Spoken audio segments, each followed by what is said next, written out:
نوی کور نوی ژوند د بی بی سی رادیویي ډرامه.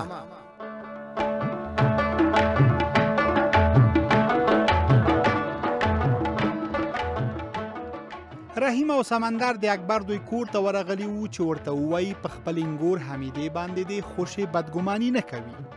خو اکبر همدا ویل چې د حمیدې په لاس کې نوی موبایل ټلیفون لیدلی.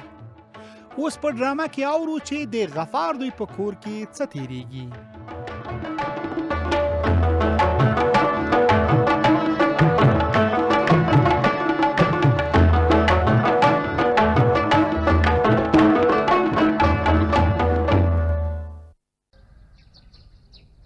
ملا صاحب دا حضرت ګل خو دې وپېژن د اقبال پلندر دی. تر دې د مخه خو مې نه ولیدلې، ښه شو چې سره ومې پېژندل. زم خوشحاله شوم چې ته مې ولیدې ملا صاحب. جزاک الله. غفاره زما د راتګ دلیل خو ښکاره دی. زه راغلی یم چې اقبال له ځانه سره خپل کور ته بوځم. کاشکې د اقبال غم لږ مخکې در سره پیدا شوی وی. دا دومره وخت چې اقبال ورک و ته چیرته وې او ولې یې پوښتنه نه کوله؟ رښتیا ما د اقبال پسې لټه ونه کړه، خو دا په دې معنا نه ده چې زما سره د اقبال فکر نشته. اخره غم یې وراره دی. ډېر ښه په فکر کې که یې لږ غم در سره وی لږ تر لږه په لټولو کې خو به را سره مرسته کړې وی او ځان به دې ناخبره نه اچوه. غفار صحیح خبره کوي. د یتیم پالنه ډېر ستر مسؤلیت دی چې رب العزت چاته په برخه کوي نو هڅه دې وشي چې په سمه توګه ادا شي. خو تا حضرت ګله پکې ناغېړي کړې ده، هېڅ دې پلټنه نه ده کړې. ملا صاحب ستا خبره په ځای ده، خو اقبال ډېر خپل سری هلک دی او پرته له دې چې چاته څه ووایي له کوره تښتېدلی و. که د اقبال په ځای بل څوک وی دومره ظلمونو ته یې ځان نه شو ټینګولی او خامخا به یې تېښته ته مخه کوله. دا ته څه وایې غفاره؟ د څه شي ظلم؟ په اقبال باندې خو چا ظلم نه دی کړی. منکرېږه مه، همدا تا په خپله اقبال د مکتب د یوې بکسې په خاطر نه ووهلی؟ په دې خبره به مې یوه څپېړه وهلی وي، خو غفاره ته پوهېږې چې زه همدومره ګټم چې د خېټې مصرف یې وباسم. له دې نه زیات زما په وس کې څه نشته. استغفر الله، په یتیم باندې لاس پورته کول ډېره عظیمه ګناه ده. تر کومه چې زه خبر یم اقبال ته د خدای بخلي پلار له ماله میراث هم پاتې دی. تا ته لازمه ده چې د هماغه مال نه د اقبال د زده کړو مصارف ورکړي. ته ښه وایې ملا صاحب، په دې کار زه خپله هم پښیمانه یم. ما باید اقبال نه وای وهلی. ته باید په دې پوه شي چې څومره غټ مسؤلیت دې په اوږو دی. که په سمه توګه یې ادا کړي نو سیده لاره یې جنت ته تللې ده. خو که چیرې ناغېړي پکې وکړي نو په دې پوه شه چې ستا دغه کړنه خدای مه کړه د رب العزت د قهر لامل ګرځي. بلکل همداسې ده ملا صاحب. ما اورېدلي دي چې د یتیم سره باید په ډېرې نرمۍ او مهربانۍ چلند وشي ځکه چې یتیم په ټولو حق لري. بې له شکه د یتیم پالنه او روزنه خو د الله له لوري یو ازمایښت دی چې بختور به پکې بریالی کېږي. اقبال خوارکۍ دې ته مجبوره شوی و چې د ولسوالۍ په بازار کې د یوې مړۍ ډوډۍ لپاره نور ته لاس اوږد کړي. غفاره که زه پوهېدی چې په اقبال به داسې سختې ورځې راځي نو هېڅکله به مې نه و پرېښی چې له کوره وتښتي. خو اوس مې په سر وخوړله. دا ځل مې چې اقبال له ځانه سره یووړ بیا به داسې کوم کار نه کوم. حضرت ګله خفه کېږه مه، خو تر هغه چې د ملا صاحب په مخ کې کلکه ژمنه نه وي کړي اقبال در سره نه شم لیږلی. ملا صاحب دې شاهد وي چې زه مې په خپلو کړو ډېر پښیمانه یم. له دې وروسته به له اقبال سره بد چلند نه کوم. ښه نو چې داسې ده راځئ چې لاسونه پورته کړو او یوه د خیر دعا وکړو. یا الله ته موږ ټولو ته د نیکۍ هدایت وکړي. آمین. او د اقبال د پلندر په شمول د یتیم ټولو پالونکو ته په نیکو کارونو کې د عمل توفیق ور په برخه کړي. آمین ثم آمین.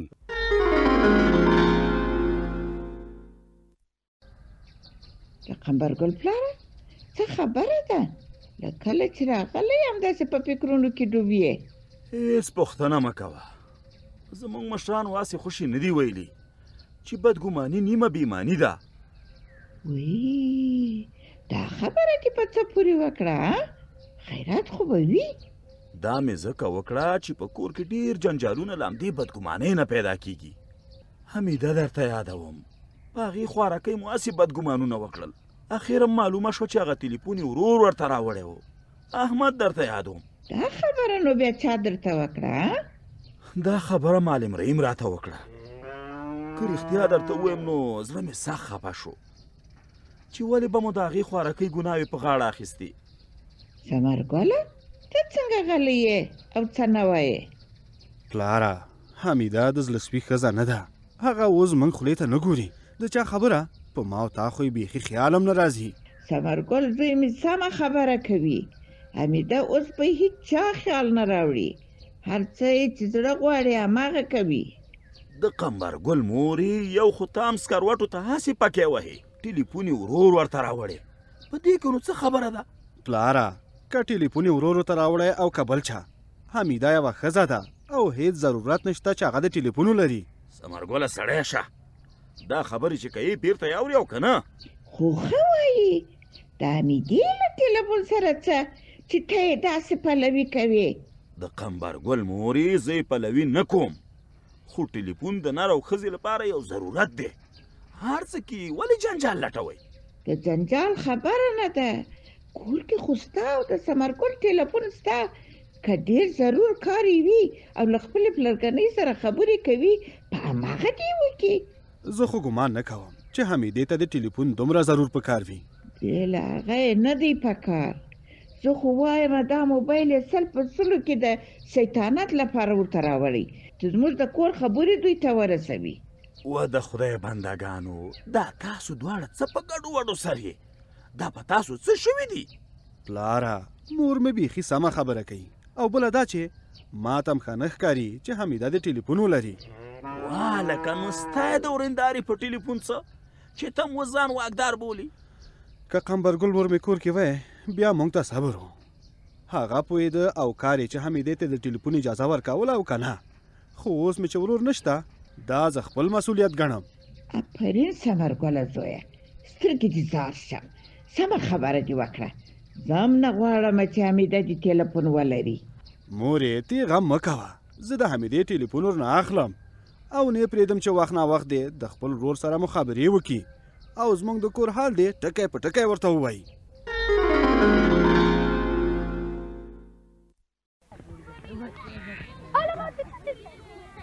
نن دې ماشومانو څه حال شروع کړی، نور یې مغزه را خراب کړه. ورک شئ چې بیا مو دلته په لوبو ونه ګورم، که اوس مو زه په تیږه ویشتی وی نو بیا به مې یو هم نه پرېښودی. لږ پسې راتېر شه غفاره، څنګه ماشومانو ته په غوسه یې؟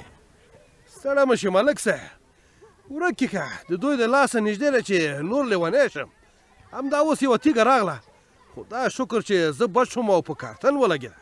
خیر دی ګزاره کوه، ماشومان دي. رښتیا څنګه دا دوکانداري دی؟ لالا پاک نه راضي یم، ټکه پوکه کېږي. شکر دی شکر دی. اوهو تا خو لکه چې اوس د تازه میوو خرڅول هم شروع کړي دي. دا څو پلاستیکه مڼې مې دلته یو باغوان نه په ښه بیه واخیستې.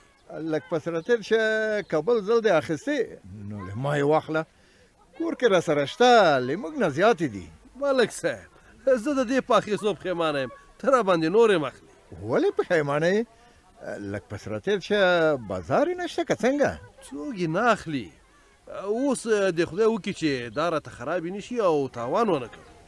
لږ پس راتېر شه، دوکاندارۍ کې خو دا کیسې شته، د ترکارۍ او میوو خرڅولو ته ځکه هر څوک زړه نه ښه کوي چې ډېر زر خرابېږي. رښتیا دې وویل، له ما نه م تېروتنه وشوه، خو بل ځل به داسې نه کوم. رښتیا هغه اقبال څنګه دی؟ لږ پس راتېر شه، ما وایي چې پوښتنه یې وکړم اوس هم له تا سره دی او که خپل کور ته تللی دی؟ ښه دی، خیر ویسې ملک صاحب، څو ورځې را سره و، بیا مې خپل کور ته ولېږه. لږ پس راتېر شه، د اقبال پلندر ته به دې لږ نصیحت کړی وای چې خلک له یتیم سره ظلم او زیاتی نه کوي. که خیر و نور ورسره ظلم زیاتی نشي کولی، پوخ کار مې وکړ. څنګه پوخ کار دی وکړ؟ داسې کار مې وکړ ملک صاحب چې له پلندر نه مې په خط ګوته ولګوله او ملا صاحب مې پې شاهد کړ چې له دې وروسته له اقبال سره ظلم زیاتی ونه کړي. آفرین، لږ پس راتېر شه، دا د ډېر ښه د هوښیارۍ کار کړی دی. ستا دې کور ودان وي ملک صاحب، که ستا مرسته نه وی اقبال مې نشو پیدا کولی.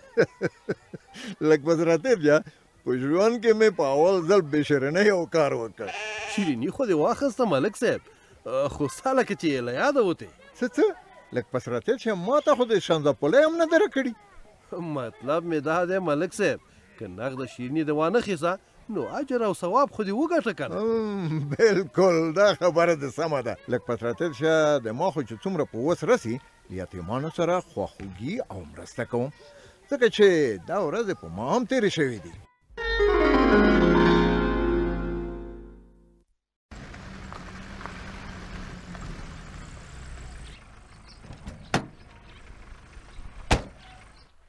نرگس نرگس ته زما غږ نه اورېدل؟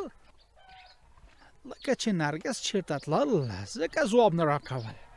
اورم ګلخانه څه دې ویل؟ پلیز له کوټې بهر راتلل، له بازاره مې سودا راوړل، دا ځای پر ځای کول. اوس یې پرېږده چې په موټر کې وي، وروسته به یې بیا ځای په ځای کړم. اوکې، هر وخت چې بېکاره کېدل بیا ځای پر ځای کول.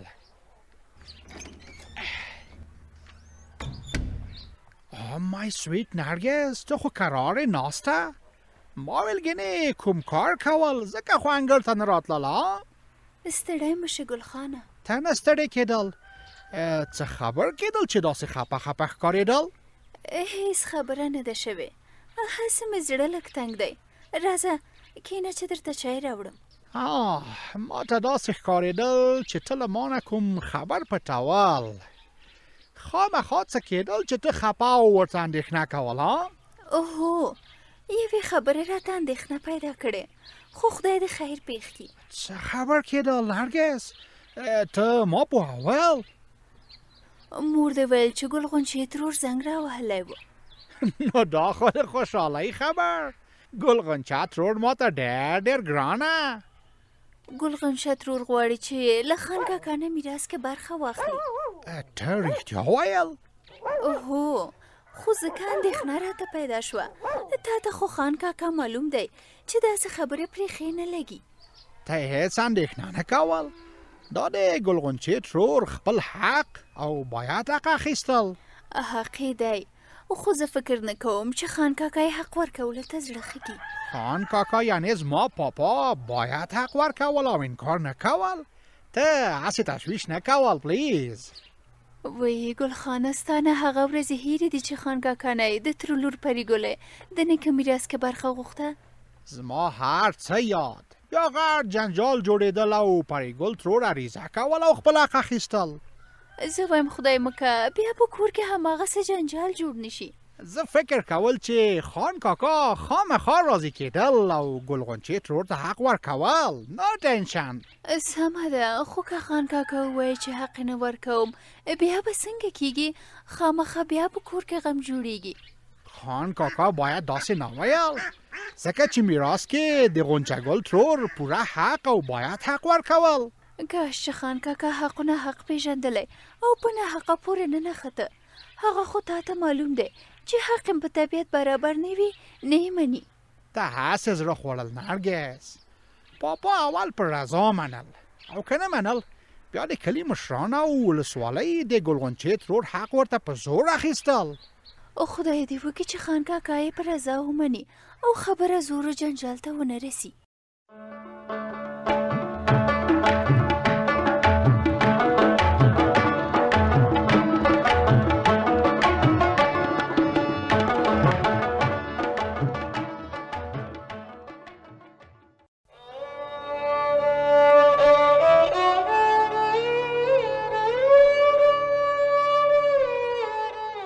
نوی کور نوی ژوند د بی بی سی رادیویي ډرامه.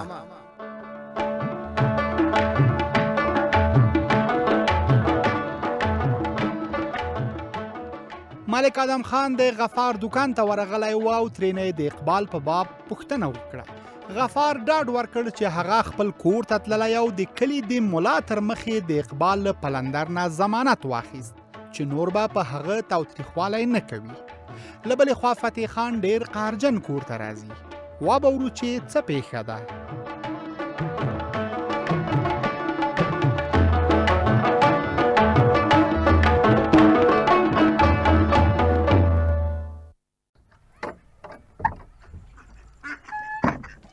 تاسې د څه لپاره کړه توکړي جوړ کړی دی؟ پوره کې شعر دی ځایه. نور غمونه مو کم دي چې تاسې هم نارې وهئ او کړتېږئ. څه خبره ده پلاره، ولې داسې پکاري؟ ډېرې پوښتنې مه کوه، د مخې مې لرې شه، هسې نه چې په تا باندې مې لاس پورته شي. د ایلۍ چا په ډبره وویشته چې داسې چیغې پورته کېږي؟ ما وویشتې ما. ولې؟ ماغزه مې خراب شوي، ماغزه. ولې؟ ماغزه دې خدای ما خرابوه. څه شی شوي دی چې داسې له قاره سور او شین کېږي؟ د خپلې خور له لاسه هم دې هلته رسېدلی یم. ما ته که هر تاوان رسیږي د خپلې خور له لاسه به را رسیږي. ولې؟ هغې څه کړي؟ څه تاوان یې ده رسولی؟ ما زنګ ورته ووه چې احوال یې واخلم او د اولادونو پوښتنه یې وکړم، خو دې نورې به بلالې ویلې. څه یې ویل؟ خیرات خو به وي ورته؟ کاشکې چې هېڅ خیریت نه وی او داسې د بې اتفاقۍ خبرې مې ترې نه وی اورېدلې. توبه توبه، داسې مه وایه سړیه، ووایه چې څه درته ووایي چې داسې ورته په قار یې. نور به یې څه ویل؟ میراث یې غوښت، ویلې چې په ځمکه او پټي کې خپله برخه را جلا کړه. ښه، همدا خبره یې وکړه؟ هو، خدای خبر چې دغه د شیطانت کار ته یې څنګه ورپام شوی. دومره موده پټه خوله وه، خو نن یې له خولې دا خبره راووته. نو دا خو د شیطانت خبره نه ده. څه شی؟ څه دې وویل؟ ما ویل چې خپله خور دې ده او په هر شي کې در سره حق لري، کاشکې دې خپل حق ورکړی وای. ګوره شکیبه، که د بل ور داسې خبره کړې وه، خوله به دې داسې دربنده کړم چې بیا به په ټول عمر چاته مشوره ورنه کړي. شکیبا لورې، ته ولاړه شه پلار ته د یو ګیلاس چای را دم که چې ستړیا یې پې ختمه شي. سمه ده، اوس دستي ورته دموم. زه چای نه څښم او نه مې چای ماغزه ارامولی شي. یوه پیاله وڅښه چې لږ په کلاس شي، په منډه یې راپوښ که چې ناوخته نه کې.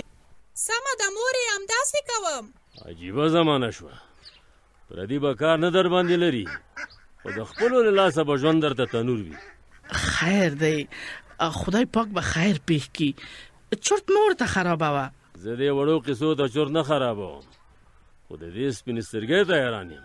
راځه چې دننه کوټې ته لاړ شو. ګل غونچه دې په یاد ولري، دا خوب یې نه رښتیا کېږي، میراث به رانه په سترګو ونه ویني.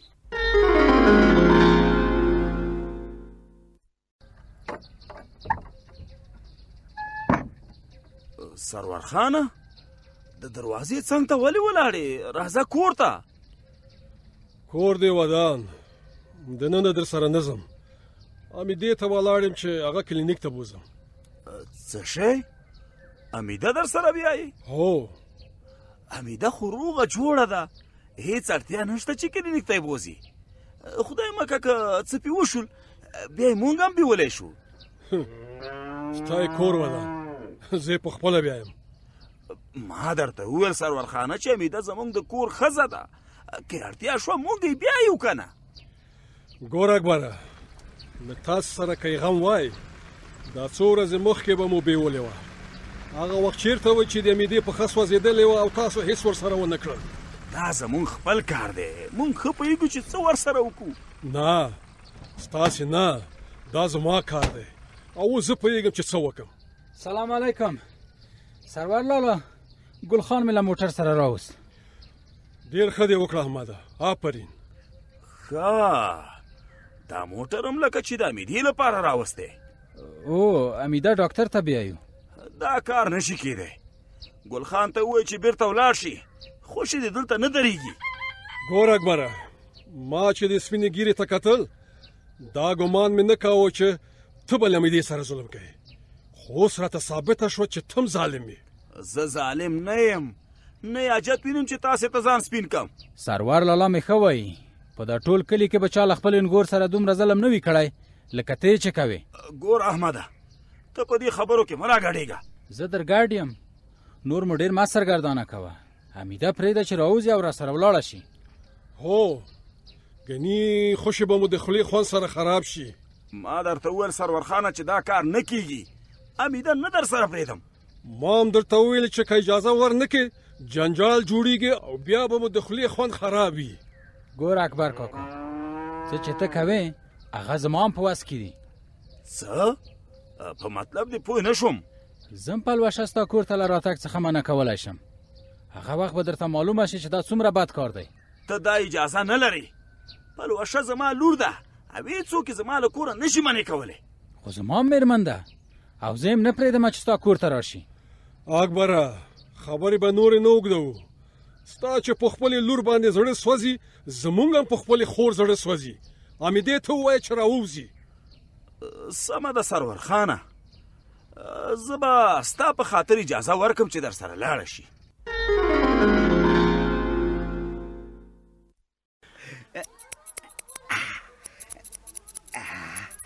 دا ده چې کنه خان صاحب فتح خانه تا ته چې ګورم ماشاءالله ورځ تر بلې ځوانېږي. رحیم دادا یو خو ته مې خوشې زړه راښه کې د څه شي ځواني؟ ګواکې دا خبرې مه کوه.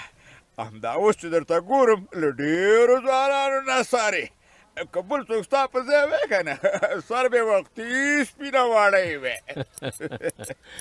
د ځوانۍ وختونه لاړل اوس زمونږ هم خوند نشته.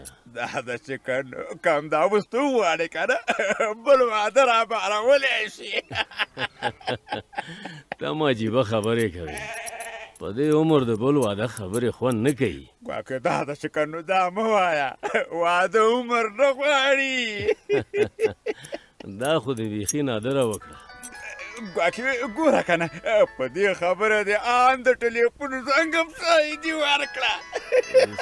صبر چې څوک دی. یو خو مې له دې نه اور واخیست. ګواکې خان صاحب دا ده چې که نو که یې بده نه منې یوه پوښتنه درنه وکړم. په بېغمه زړه یې وکړه. څه دې راته وایي؟ دا کس څوک و چې ګواکې زنګ یې درته ووهه داسې زر دې په موبایل بند کړ هغه د چا خبره تر خپله دا ده دې پرې نه ښود. څه یې کوې؟ تا ته خو زه معلوم یم چې د مفخور کس سره مې نه لګي ځکه مې د زنګ مخه ور لنډه کړه. خان صاحب که رښتیا راباندې وې له مفخوره کس نه خو زما هم ښه نه راځي. ګواکې دا ده چې که نو ښه ده چې سړی ځواب کړي. له پردیو سره به یوه مخه یوسې خو له خپلو سره به څه خاورې په سر بادوي. ها ګواکې لکه چې کوم خپلوان دي دی که څنګه؟ له تا نه یې څه پټوم، خپله خور مې ده. پس له دومره کلونو اوس یې په سر کې د میراث هوا لګېدلې. هېڅ مې شا نه پرېږدي. همدا زنګونه دي چې پرله پسې راپسې وهي. ګواکې دا خو مې له تا نه نه وي واورېدلی چې ښځه دې میراث وغواړي. په سر کې مې سپین لګېدلي خو تر اوسه مې داسې د شرم خبره نه وه اورېدلې. لکه څنګه چې وایې ما هم همداسې ویل خو اوس یې دا دی په خپل ځان یې وینم. های های ګواکې ما ته خو داسې ښکاري چې زمانه خراب شوې ده. دا خبرې خو پخوا بیخي نه وې. ان یوې ښځې ته به د میراث غوښتل غټ شرم ښکارېده. اخیستل خو یې لا لرې خبره ده. هغه زمانې تېرې شوې اوس شرمونو بیخي کډه کړې ده کډه. ګواکې خان صاحب ته په دې خبره کې څه وې؟ دا داسې که په میراث کې برخه ورکوو که نه؟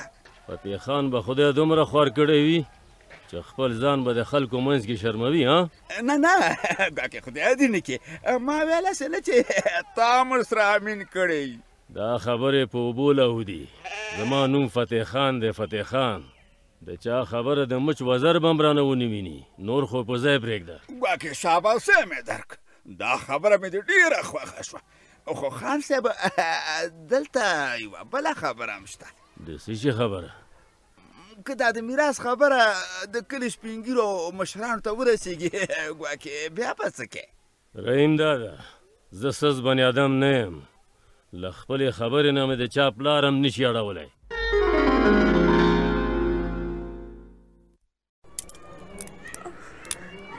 شکر چې ورونه مې و او کلینیک ته یې راوستلم که نه د پښې د درد د لاسه خو مې نوره ګزاره نه کېدله.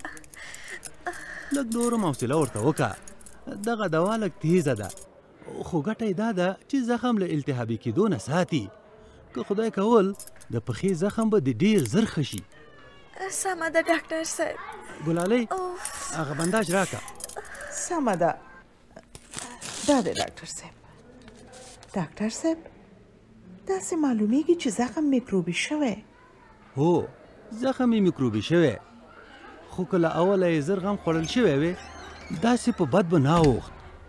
هغه وخت یې درملنه هم اسانه کېده. ډاکټر صاحب د پښې زخم مې لکه چې نښه کېږي.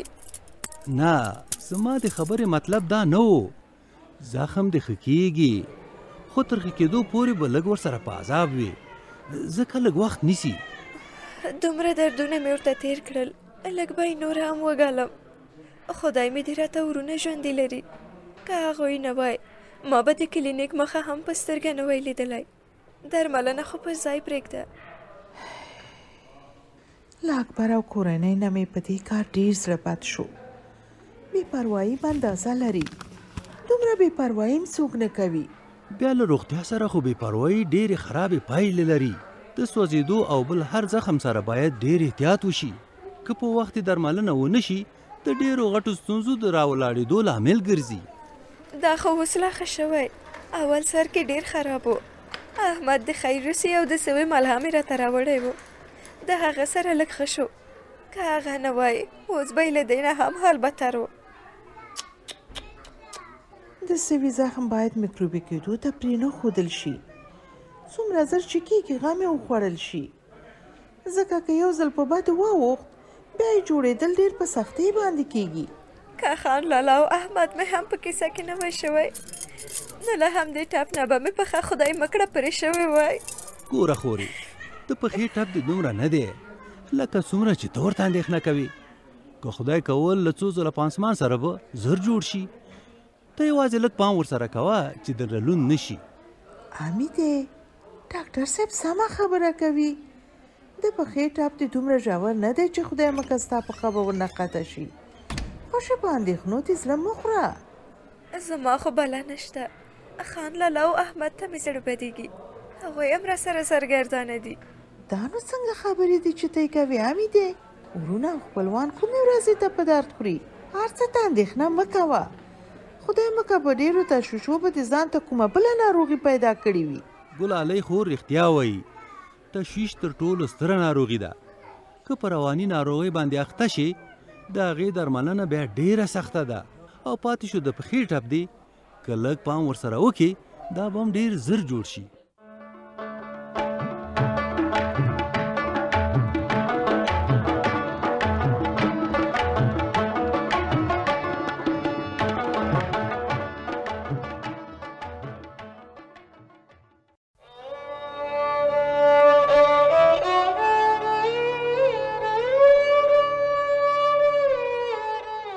نوی کور نوی ژوند د بی بی سی رادیویي ډرامه.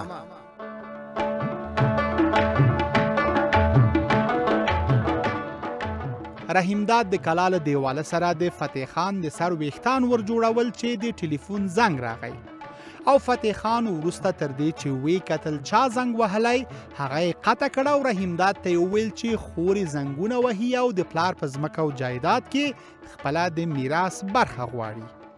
خواخوا سرور خان په کلینیک کې له ډاکټر سره غږیږي. دا چې څه سره وایي اوس یې اورو.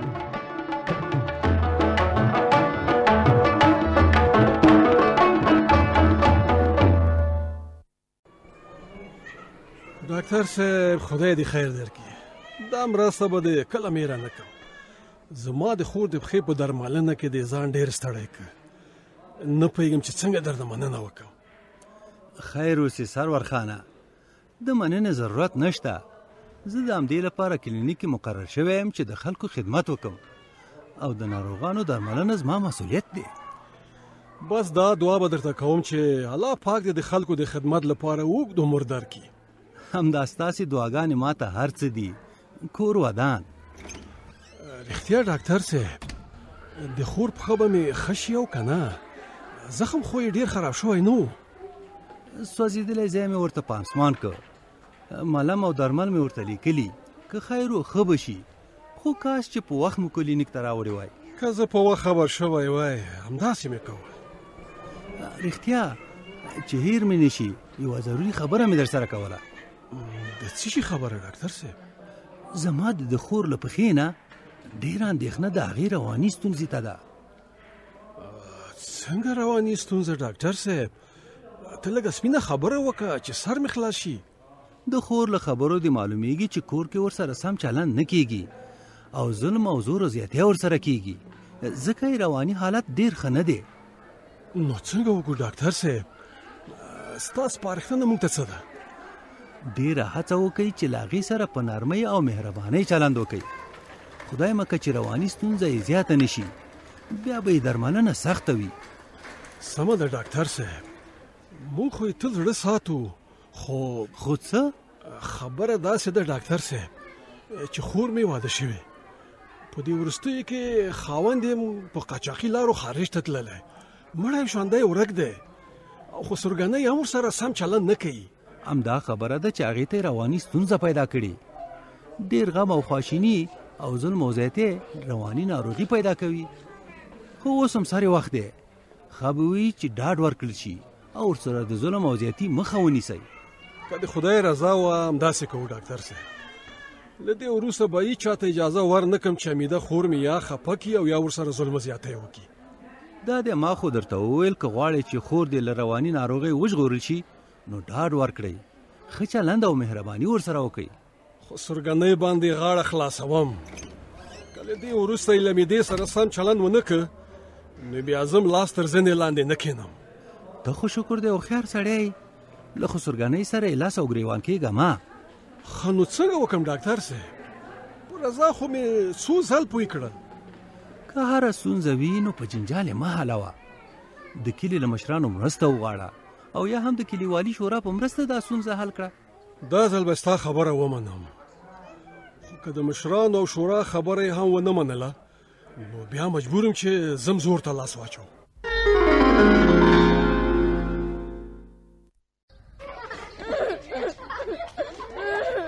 مومنې سمه شه، څه حال دې شروع کړی؟ ستا له لاسه به مې اوس بچي لوبې هم نه کوي، کله یو سره نښتې کله بل سره. یو ځل دې په مور غاړه خلاصوم چې بیا ګیله ونه کړي. عاطفې خورې څه خبره ده چې مومنې ته داسې په غوسه یې؟ څه یې کړي؟ خیر خو به وي، څنګه له ماشومانو سره نښتې وې؟ له ماشومانو سره نښتې نه وم، ستا د لور له لاسه مې بچیانو اوس لوبه هم نشي کولی. ولې زما لور څه کړي چې داسې وایې؟ نور به څوک یې، کله یې راته لور په تیږه ویشتي وي، کله یې په لاک ته وهي او کله ترې ویښته وباسي. زه خورې ماشومان دي، خپله کې سره پوهېږي او مومنه خو څه لیونۍ نه ده چې هېڅ بې هېڅه به له چا سره کار لري. ما خو کله هم تا ته ستا له لوڼو ګیله ونه کړه. زه مې خپلې لوڼې پېژنم، شکر دی یوه هم داسې کارونه نه کوي. زه هم مومنه پېژنم چې څوک ورته څه ونه وایي له چا سره کار نه لري. ته خو ټوله ورځ کوټه کې ناسته یې، خیر دی لږ دې په لور نظر ساته. په دې وروستیو کې یې بیخي ښکرونه کړي، اواسې پاسې خلکو سره نه خلي. ما ویل چې ته به ټوکې کوې، دا خو ته په رښتیا هم غوسه یې او مومنې ته دې ښه زړه ډک دی. که هر څوک وي غوسه کېږي خورې، دا خو یوه ورځ نه شوه، څویم ځل یې دی چې بچي راته وهي. که تا ته د اولادونه خواږه دي نو ما ته هم خواږه دي. ستا خبره سمه ده، اولادونه هر چا ته خواږه وي. که زما منې نو سره وخت دی، مومنه پوه که. نه پوهېږم چې مومنه څنګه ناڅاپي داسې جنګراکه شوه، تر اوسه داسې نه وه، خو اوس کله کله فهیم هم ژړوي او ځوروي یې. بیخي جنګیرکه شوې ده خورې، او لکه د غټو خلکو غوندې ګزارونه کوي. هېڅ نه پوهېږم چې دا یې له چا زده کړل. زه خو وایم چې دا سوکان او لغات یې له کریم نه زده کړي. کریم خو تر اوسه داسې ورته څه نه دي ښودلي. ورښودلي به یې نه، خو کریم چې هر وخت کور ته راشي نو سرچپه او غوسه یي. مومنې به تېر زده کړي، ځکه اولادونه هر څه له مور او پلار نه زده کوي. سمه ده چې اولادونه هر څه له مور او پلار نه زده کوي، خو زما زړه یې نه مني چې مومنه دې د کریم د غوسو له لاسه جنګرکه شوې وي. نور خدای پوهېږي، خو داسې وکړه چې مومنه در سره کښېنوه او پوه یې کړه. سمه ده، زه به یې غوږونه خلاص کړم چې نور دې له بچیانو سره کار ونه لري. او پام چې له ګیلې رانه خفه نه شي ښه پیری. ما نه غوښتل چې دا خبره درته وکړم، خو مومنې په دې وروستیو کې زما بچي بیخي تنګ کړي. ګیله دې حق ده عاطفې، زه به مومنه پوه کړم.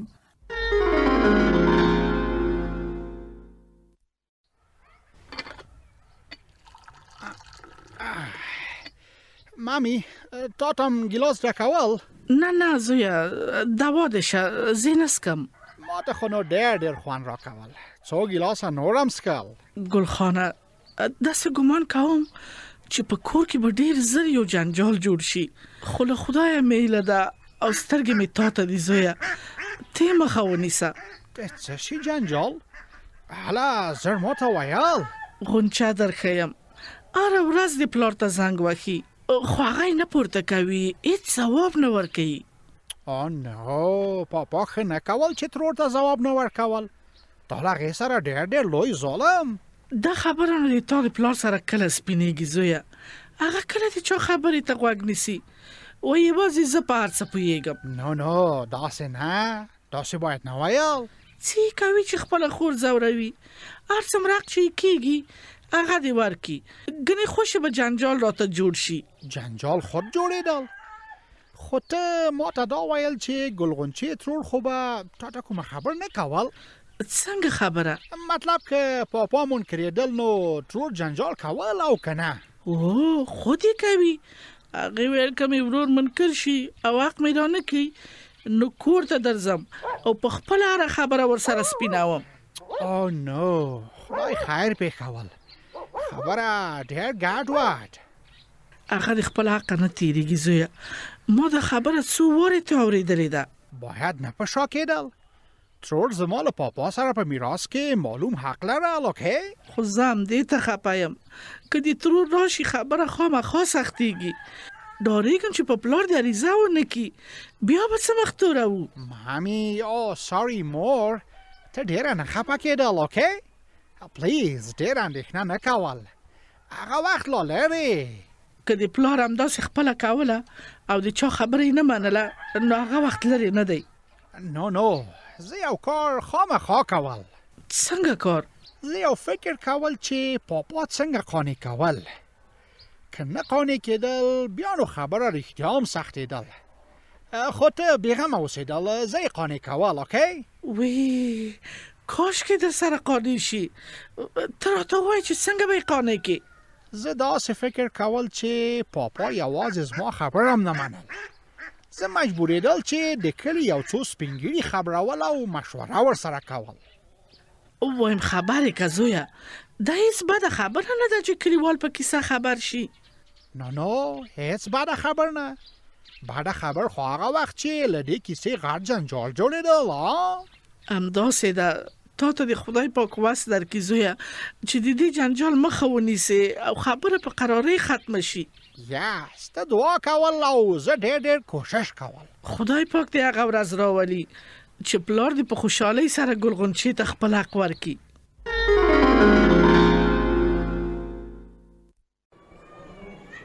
امیدې څنګه یې خورې پښه دې څنګه ده ښه یمه پښه مې هم اوس ښه ده نو ژاړې ولې اوس خو کلینیک ته هم راغلو ډاکټر دې پښه وکته خدای مهربانه دی زر به روغه شي پرېږدی احمده زړه یې ډک دی د پښې غمه نه کومه زړه مې درد کوي ډېره یې ځورولی یمه ګوره خورې اوس دې مرنګ زیړ تښتېدلی دی او شونډې دې وچې دي نور غم مه کوه ګنې تر دې به هم په بده ورځ شي احمد ښه درته وایي له غم او اندېښنو نه څه نه جوړېږي خوشي خو غم نه کومه د خسر کورنۍ مې ډېره ظالمه ده ډارېږم چې نور به راسره څه کوي ما ډارېږه نور هېڅ هم نشي در سره کولی دا ډار خو دې له زړه وباسه ما چې د ډاکټر خبرې واورېدې په ټوله کیسه پوه شوم له دې ایسته هېڅوک نه پرېږدم چې ظلم در باندې وکړي د لاس پورته کولو خبره خو بیخي پرېږده سرور لاله ښه وایي که یې بیا لاس در باندې پورته کړی و هغه وخت به زه ورسره ګورم نو غم یې مه کوه ته چې داسې ورونه لرې له هېچا هم مه ډارېږه دا سوچونه دې پرېږده چې ثمرګل به بیا تا وهي او به بل څوک څه درته وایي زه د پښې زخم دومره نه یم ځورولی څومره چې د زرمینې ترور د خولۍ زخمونه ځورولی یم هره ورځ به یو پیغور راکوو خیر اوس یې هېر کړه له دې وروسته به داسې نه در سره کېږي د ثمرګل وهله او سپکې سپورې چې رایاد کړم هېڅ مې زړه نه غواړي چې نور هغه کور ته لاړه شم دا ځل به زه له ثمرګل سره ګورم که مې په رڼا ورځ د اسمان ستوري پرې ونه شمېرل بیا به زه احمد نه یم ګوره مې هغه د خپل کور دی داسې مه وایه چې بیا نه ورځم نو په خپل کور کې سړی هم دومره ځورول کېږي خیر د یوه لاس ګوتې هم یو ډول نه دي څوک به ښه کوي څوک به بد خو موږ له دې وروسته نه پرېږدو چې بد در سره وکړي